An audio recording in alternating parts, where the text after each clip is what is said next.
நடு ரோட்டில் வாகனம் பழுதாகி நின்றால் ஏற்படும் தவிப்பை அனுபவித்தவர்களுக்குத்தான் தெரியும். அதிலும் ஒரு பெண் தனியாக நின்று தவிக்கும் போது எந்தவித எதிர்பார்ப்பும் இன்றி வலிய வந்து உதவும் எளிய மனிதர்களின் கருணை மனித நேயத்தின் மீதான நம்பிக்கையை அதிகப்படுத்துகிறது.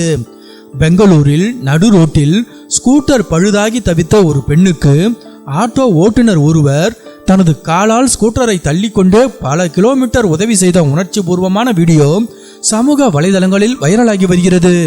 பெங்களூருக்கு சுற்றுலா வந்த சேத்னா சரப் என்ற பெண் ஊபர் ஆட்டோவில் பயணித்த போது இந்த நெகிழ்ச்சியான காட்சியை கண்டு தனது செல்போனில் பதிவு செய்துள்ளார். தன் ஆட்டோவை மெதுவாக ஓட்டியபடி ஒரு காலை வெளியே நீட்டி அந்த பெண்ணின் பழுதான ஸ்கூட்டரை மெதுவாக தள்ளிக்கொண்டே சென்றுள்ளார் அந்த ஆட்டோ ஓட்டுநர். அந்த பெண் வாகனத்தை சீராக ஓட்டிச் செல்லவும் அவர் பக்கபலமாக இருந்துள்ளார். சுமார் 10 முதல் 15 நிமிடங்கள் வரை தொடர்ந்து அந்த பெண்ணுடன் பயணித்து அவர் பாதுகாப்பான ஒரு மெக்கானிக் கடையை அடையும் வரை துணையாக சென்று உதவியுள்ளார்.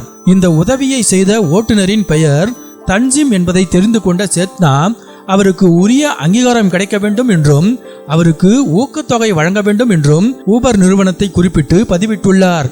தன் சொந்த வேலையை மட்டுமே பார்க்காமல் நடுரோட்டில் தவித்த ஒரு பெண்ணுக்கு பொறுப்புடன் உதவிய தன்ஜிமின் மனிதாபிமான செயலுக்கு இணையத்தில் பாராட்டுக்கள் குவிந்து வருகின்றன.